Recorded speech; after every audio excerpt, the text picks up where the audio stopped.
Cuan, cuan, we be getting money. Cuan. Oke guys ya, kali ini kita ditanya juga oleh pelanggan, yaitu tentang Big Bang teman-teman. Karena yang pertanyaannya ini global ya, Big Bang ya. Kalau Big Bang berarti saya akan bahas BRI, Mandiri, BNI, dan BCA ya. 4 saham ini aja teman-teman. Gimana prospeknya nanti di beberapa bulan ke depan ya, untuk ketiga bank ini. Mungkin dia nanyain tuh bulan Februari atau Maret atau April lah. Mungkin targetnya di 2-3 bulan ke depan tuh kayak apa untuk Big Bang ini. Nah, teman-teman perlu tahu ya di sini ya, bahwa Big Bang ini guys ya, Big Bang itu akan bagi dividen di bulan April sepertinya. Coba kita lihat dari sini teman-teman ya. Dari tabelnya yang udah teman-teman download di STS Rekom kayak gitu ya, kita buka dulu karena emang tabel ini penting ya nih guys ya. Kita udah buka untuk tabelnya teman-teman. Nah, untuk Big Bang nih contohnya BRI ya, BBRI. Nah, BBRI itu mau bagi dividen sebentar, salah, Ctrl F dulu bos. Nah, BBRI dia mau bagi dividen di bulan April ya. Kalau Desember kan udah lewat ya, karena dia Desember tuh interim ya. Nah, finalnya di April teman-teman. Nah, dia perkiraan BRI bagi dividen tuh adalah 209 nih kurang lebih ya, seperti itu. Berarti kalau dengan harga yang sekarang itu yieldnya itu 5,8% untuk BRI. Nah, untuk selanjutnya adalah Mandiri. Nah, Bank Mandiri. Nah, untuk Bank Mandiri dia juga akan bagi dividen di bulan April juga, teman-teman. Perkiraannya 465. Tapi Bank Mandiri kayaknya bagi interim ya untuk tahun ini kayak gitu ya.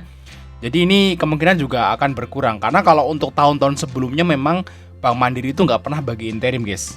Ya, jadi kita rapel jadi satu, final dan interim tuh segini 9%. Ya mungkin kalau udah bagi interim ya ini jadi kayak sama kayak BRI kayak gini, jadi 5%-an kayak gitu. Nah, teman-teman perlu garis bawahi di sini ya bahwa bank-bank ini teman-teman BNI ya. Bank-bank ini mau bagi dividen di bulan April, teman-teman. Ya di sini ya, April.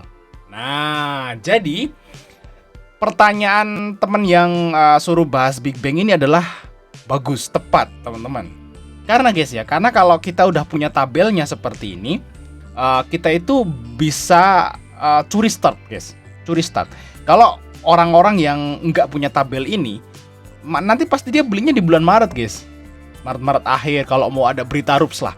Biasanya kalau orang-orang itu tertrigger atau pengen beli itu saat ada berita rups guys.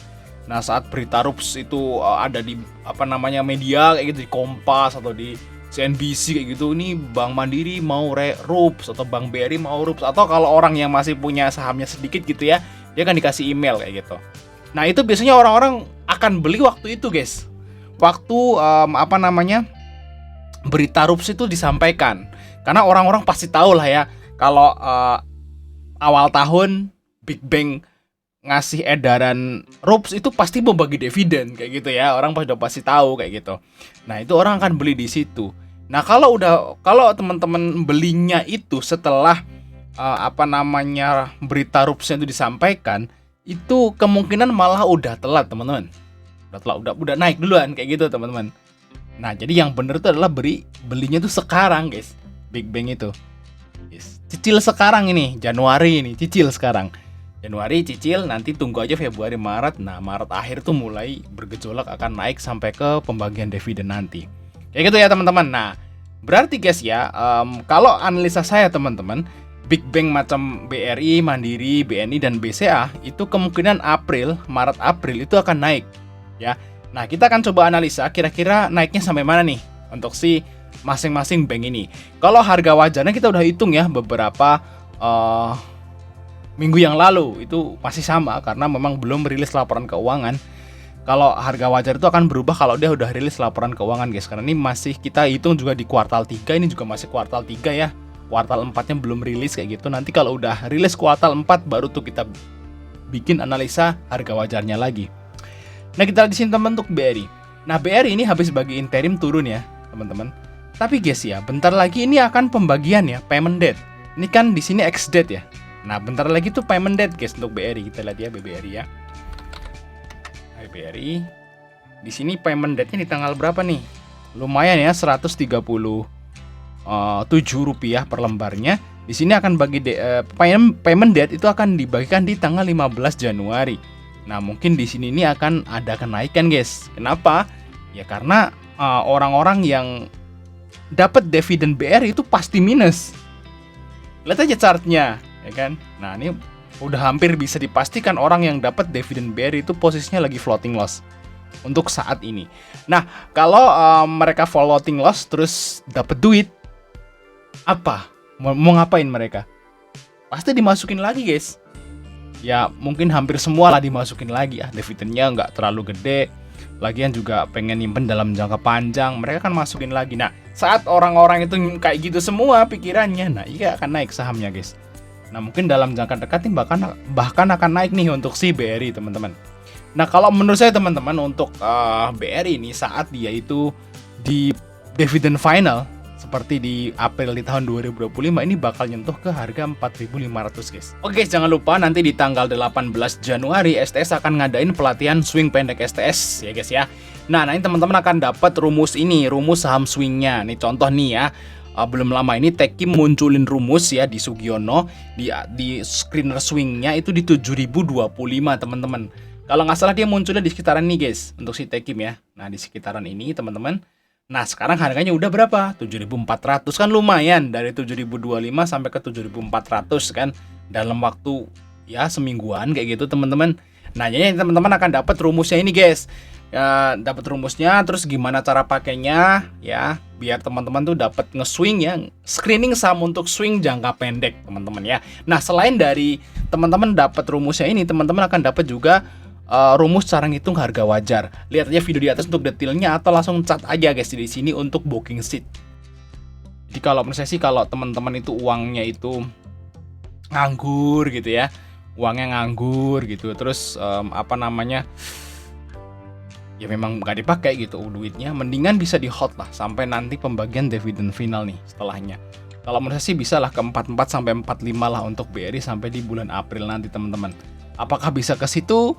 Ya, kita berharap aja. Tapi kalau ke harga ini pun masuk akal sekali untuk si BBRI nanti saat pembagian dividen finalnya, guys. Karena dividen final itu kan hampir 6%. Belum lagi teman-teman yang dapat dividen sekarang kayak gitu ya. Jadi udah luber juga untuk si BRI. Jadi mereka sih saya yakin nggak akan ragu buat AVG down untuk BRI. Nah, saat orang-orang itu AVG down, sahamnya akan naik, teman-teman. Nah, ini juga bagus bagi teman-teman yang belum punya. Kalau yang udah punya kan AVG down, ya AVG-nya turun, tapi kan masih minus kan. Kalau AVG down itu kan pasti masih minus. Nah, yang bagus tuh kalau teman-teman malah belum punya. Kalau belum punya malah beli aja untuk si BBRI, sabar sampai 3 bulan ke depan. Kayak gitu, teman-teman ya. Nah, kita lanjut saham yang berikutnya, saham dari Bank Mandiri. Kira-kira sampai mana nih kenaikannya, teman-teman? Nah, untuk kasus Bank Mandiri, teman-teman, dia dibagi dividen ya, interim juga sih Bank Mandiri, guys. Dividen Bank Mandiri itu dia 100 ya. 100, guys. Di sini juga pembagiannya sama nih, sekitaran tanggal 14-15 juga. Nah, kalau di tabelnya ini kan masih rapel, guys, Bank Mandiri, guys. Rapel nih, berarti dividen finalnya berarti 365 nanti, guys. Karena dikurangi 100, ya. Gini tuh. Nah, berarti dividen Bank Mandiri final tuh segini. Ya, saya udah update nih ya, segini. Karena 100-nya udah dibagi sekarang nih. Gitu. Jadi finalnya tuh segini. Masih lebih oke kan daripada BRI ya. Ini masih dapat 7% untuk si Bank Mandiri. Jadi masih ada kemungkinan buat naik. Ya, sama juga untuk si Bank Mandiri, teman-teman. Saat dia itu istilahnya itu orang-orang pada dapat duit, dia akan nambah muatan ya. Tapi kemungkinan juga rata-rata juga masih minus maybe ya. Karena ini Bank Mandiri juga high-nya di 7.000.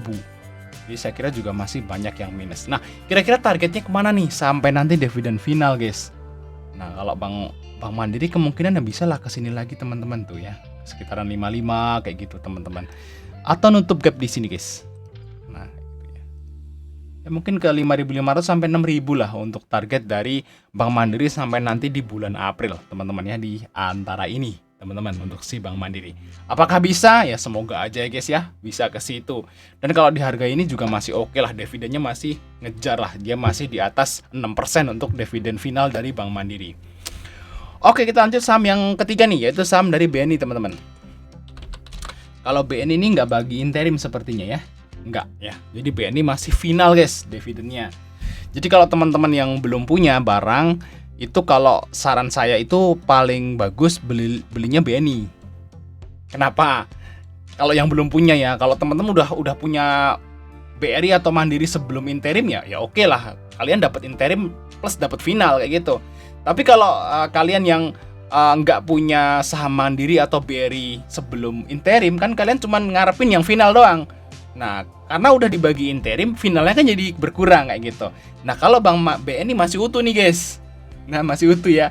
Nah, kalau menurut saya sih enaknya Bang BNI nih yang masih utuh dividennya gitu, teman-teman. Kalau yang bagi yang nggak punya, nah ini kan utuh 8,9% guys. Kalau si Bang Mandiri, Bang BRI tinggal 5,8, Bang BNI tinggal 7. Nah, Bang BNI masih utuh nih 9% guys, ya. Jadi ya lebih oke kalau disuruh milih Mandiri, BRI, BNI ya milih BNI, masih utuh kayak gitu guys. Jadi dia juga dividennya di bulan April juga teman-teman untuk si BNI. Ya bisa dicicil juga, ini udah set wish teman-teman. Nah, kira-kira sampai mana nih targetnya? Kalau menurut sih bisa lah ke 5.000 lagi lah untuk si BNI guys. Ini juga harganya di bawah harga wajar guys.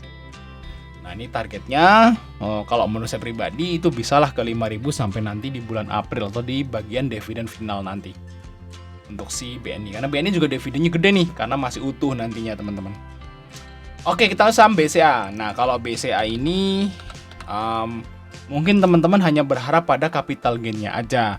Karena dividennya itu kecil teman-teman untuk si BCA ya. Karena emang harga saham BCA itu udah di atas harga wajar jauh. Ya, jadi udah mahal BCA itu guys.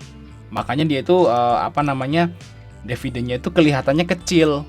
Sebenarnya dividen BCA itu juga sama gedenya sama Mandiri, BNI kayak gitu. Cuman masalahnya BCA udah terlalu tinggi naiknya, makanya jadi kecil yieldnya kayak gitu. Coba kalau BCA harganya sama BRI misalnya di 4.000 kan dividennya kan gede kayak gitu teman-teman. Nah, di sini untuk BBCA guys. BBCA juga sama nih. April juga sepertinya. Desember juga interim ya, sedikit banget tuh. Cuman bagi Rp60 ya. Berapa sih rupiah sih? 1% doang kayaknya guys. Oh, kalau BCA dia baginya Maret teman-teman. Di tahun kemarin di Maret ya. Cuman 3% guys. Wow, jadi dividen BCA itu cuma 4%-an doang. Kalau interim 4-5% doang. Jadi BCA ini dividennya paling kecil di antara keempat big bank ini yang kita bahas teman-teman. Tapi BCA ini ngasih capital gain yang paling besar teman-teman ya untuk BBCA. Nah, kalau menurut saya sih kalau kita itu pesta dividen kan kita ngomongnya realistis ya. Realistis, kita milih yang paling gede aja dividennya. Berarti jatuhnya kalau nggak Mandiri ya BNI kayak gitu teman-teman. Nah, apakah BCA akan naik? Tetap aja akan naik teman-teman. Apalagi nanti kalau suku bunga juga dipotong. Nah, kira-kira targetnya kemana nih untuk si BCA? Mungkin kalau BCA ini ya bisa lah ke nutup gapnya di sini teman-teman ya. Kalau emang dia bullish kayak gitu ya mungkin targetnya di situ teman-teman ya, 9.000-an lah untuk si BCA teman-teman ya. Oke, semoga membantu guys ya. Sampai ketemu di video berikutnya.